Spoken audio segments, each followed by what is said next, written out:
Thank you for watching our video. Please give us a big like, subscribe to our channel for new videos every day with amazing cars. Leave us your opinion in the comment section on the video. Thank you. It's not the first time they've tried this. Seems like once a decade or so a new executive comes along and decides the solution to all Mazda's problems is to go premium. Although the strategy has given us some great cars along the way, it's never had staying power. This time, though, feels different. As different as the quality of materials in the new 2018 Mazda 6. The Mazda 6 is a perennial favorite around this office. We almost take for granted at this point that Mazdas will be more fun to drive than any of their direct competition, though that competition is closing the gap in places, and the 6th-generation flagship sedan has always been a looker. Sure, it never had as many bells or whistles as the other guys, but as enthusiasts, we appreciated Mazda's relentless focus on handling and involvement over gizmos. Thankfully, we don't have to make that excuse anymore. For 2018, the automaker has given the Mazda 6 such a thorough refresh that it nearly qualifies as a new model. From the outside, the uninitiated will need a sharp eye to pick out all the little changes that make a handsome sedan handsome. The new grille and wing motif will jump out, but you won't realize Mazda has integrated the fog lights into the headlights and ditched the lower body black trim unless someone points it out. The new taillights and tailpipe will be even harder to spot at a glance, but put it all together with a fresh set of optional 19-inch wheels, and you have a subtle metamorphosis from butterfly into prettier butterfly. Inside, though, you won't need a spotter's guide. The interior is significantly updated, save for a few discrete buttons, the infotainment controller, and a steering wheel and standard instrument cluster borrowed from the CX-9.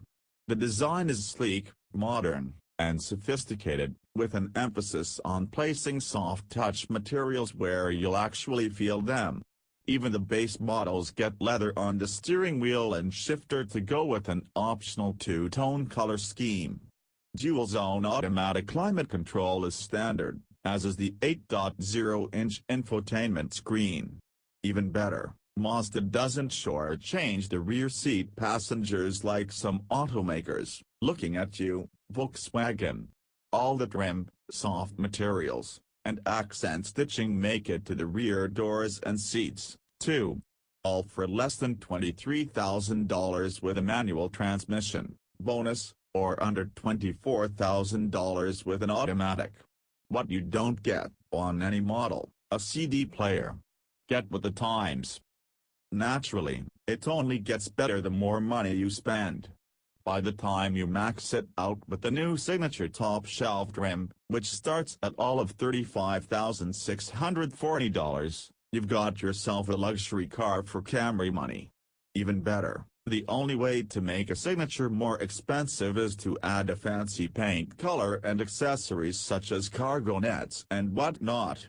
Included from lower trims are things such as heated unventilated power seats, navigation, a head-up display, auto-dimming mirrors, a heated steering wheel, rear seat USB ports and AC vents, heated rear seats, an 11-speaker Bose sound system, 19-inch wheels, auto high beams and wipers, adaptive cruise control with stop-and-go traffic capability, collision warning, lane keeping, a rear-view camera, and blind spot monitoring.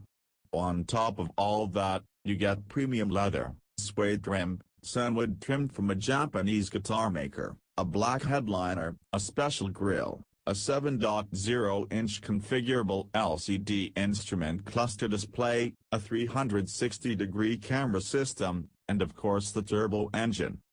Is it any good? Absolutely. The leather is buttery soft and seems to be everywhere. The rich-looking suede trim is widely applied and a refreshing surprise, and it's all set off by real metal trim and fine accent stitching. Mazda has added a ton of sound-deadening material, and it's paid off. Although it's not quite class-leading in that regard, the cabin is much quieter. The Sandwood, as neat as its backstory is, has a finish that provides an unfortunate plasticky sheen and undersells its provenance. Another nitpick, the graphics on the big new infotainment display show their age and don't look as hip or modern as the rest of the interior. The shockingly blurry low-res camera system is a solid miss. A particular high point, the new front seats, which feature some kind of space-age foam and a design intended to orient your pelvis and spine as if you were standing. Mazda says this is not only more comfortable but also helps you balance yourself in the seat better, reducing the need for big side bolsters to hold you up in turns. I was pretty skeptical, but damn if the seats don't work as advertised. I was equally doubtful of Mazda's explanation of its all-new seat coolers, which suck hot air off your body rather than blow cold air out. Those suckers work, and the more uncomfortably hot your back and butt are, the faster they work. Like I said earlier, we tend to take for granted that a Mazda will drive well, and this updated Mazda 6 is no exception.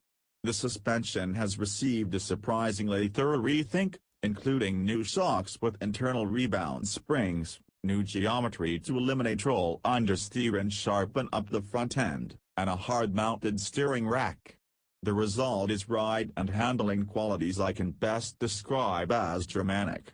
That is, there's a grace and sophistication in the way this car moves that's most commonly found in German luxury sedans. It starts with a ride. Bumps big and small are soaked up and smoothly deflected by the suspension, which never seems to register a harsh impact either by vibration or noise. The body moves fluidly and deliberately, never flopping over to the side or porpoising forward and back. It's calm, collected, and impossible to catch out. The Mazda 6 handles the same way.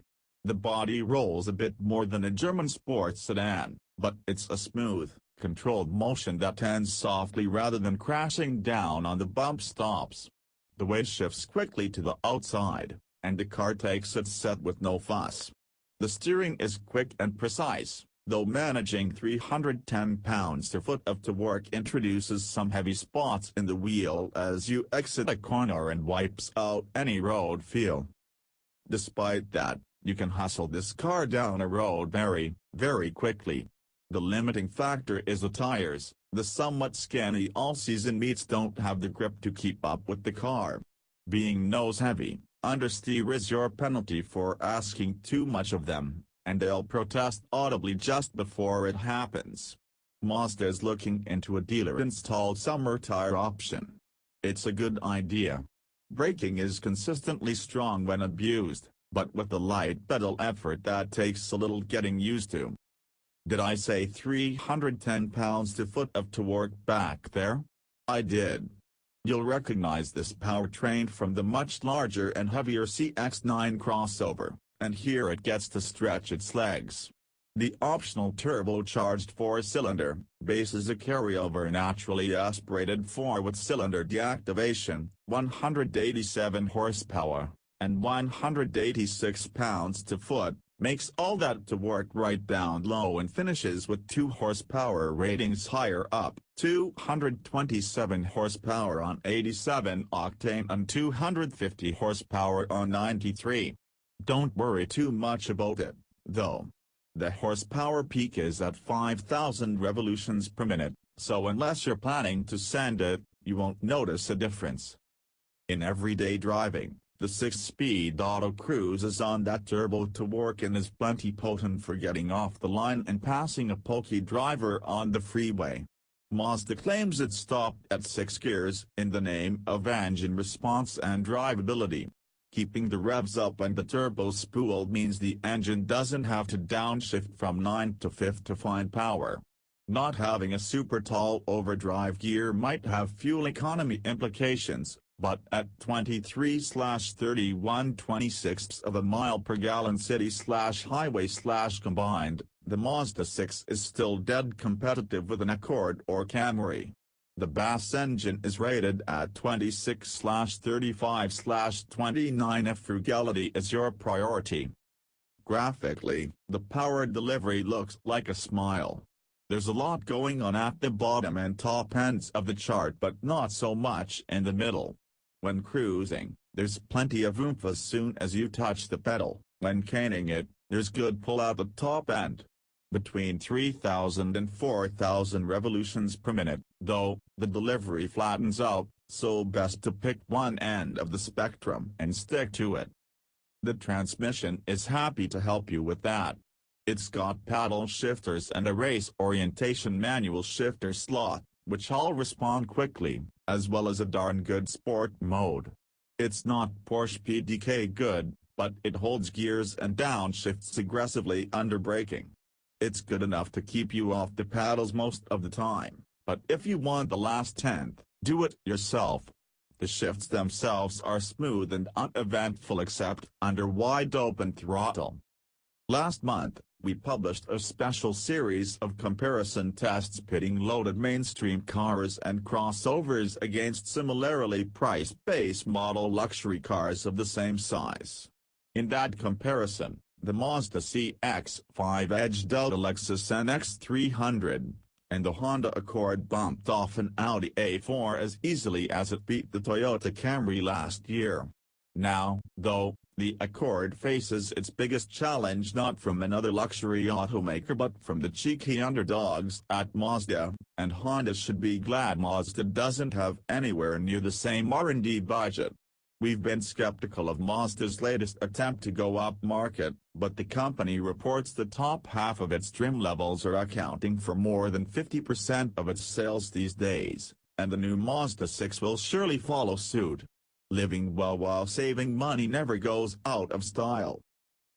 Thank you for watching our video. Please give us a big like, subscribe to our channel for new videos every day with amazing cars.